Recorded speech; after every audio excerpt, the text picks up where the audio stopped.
welcome back to the channel. Today we are going over the smallmouth bass.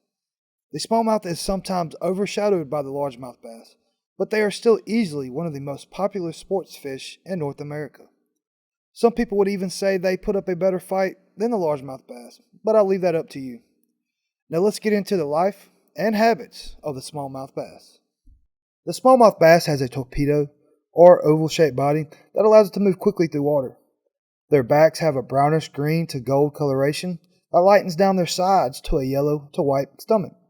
The sides have 8 to 16 darker vertical bands or bars, with some scattered small dark spots.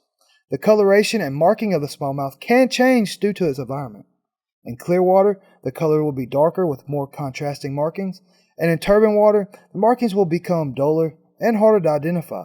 3 dark stripes extend from the snout down to the cheeks throughout the gill covers. The smallmouth bass has several nicknames, including the brown bass, smallie, bareback, and bronze bass. All smallmouth were once considered one species, but now there is believed to be 3 subspecies. The northern smallmouth bass is the most common of the bass. The no-show smallmouth bass was the first subspecies discovered, and it is only found in the Ozark Mountain streams of northeastern Oklahoma. The other one is the Ouachita smallmouth bass. It can only be found in the Little River drainage of the Ouachita Mountains in Oklahoma and Arkansas. In the future, the no-show and the Ouachita bass could be classified as its own distinct species. The smallmouth bass native range is found throughout the Midwest. Like the largemouth bass, the smallmouth bass has been introduced to the majority of the United States, even Hawaii. The only states you will not find the smallmouth bass are Louisiana, Florida, and Alaska. They have also been introduced to the provinces and countries in Canada, Europe, Asia, Africa, and South America.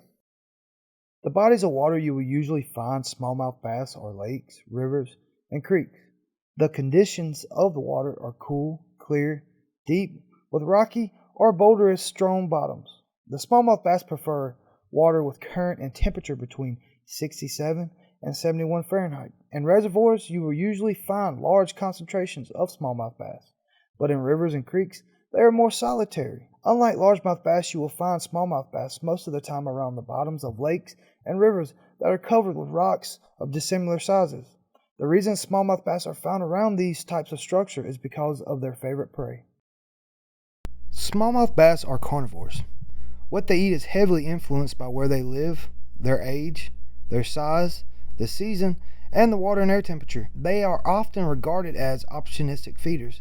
They will eat anything they can find as long as it's small enough for them to catch and swallow.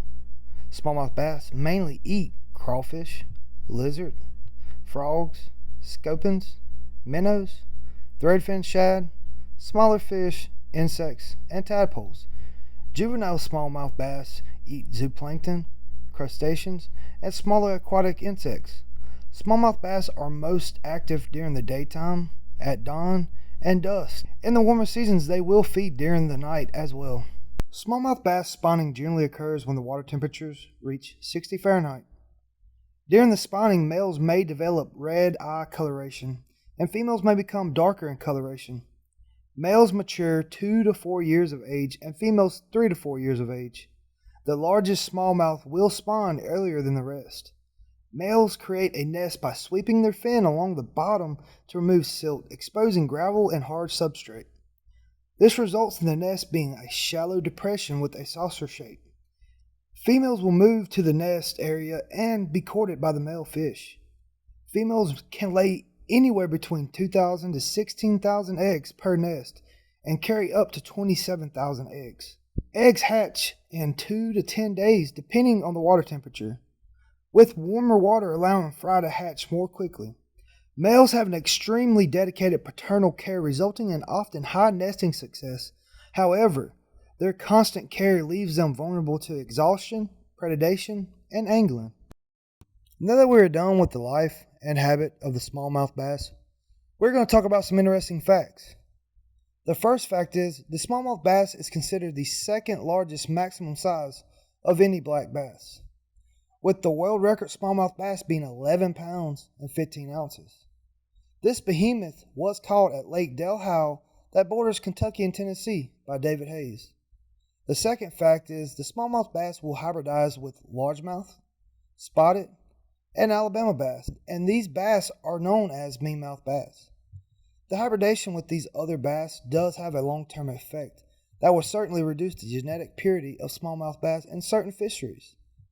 The third fact is the average lifespan of a smallmouth bass is 6 to 14 years old, with the oldest being 23 years old, caught out of a rainy lake in Ontario, Canada. The last two facts are the smallmouth bass are more closely related to the spotted bass than they are the largemouth bass, and the smallmouth bass is the state fish of Tennessee. Well, that's the end of the video. I really hope y'all enjoyed this video, and I plan on putting more type of these videos out. I hope you learned something from the video, and I hope this will help you go out and catch more fish. But guys, remember, go hit that like button, go down in the comments, leave down what you liked about the video or what you didn't like about the video. And if you could, go down to that subscribe button and hit it, and also hit that bell notification so you'll get notified when I put new content out. Thanks for all the support, guys, and remember, rip, lip, repeat.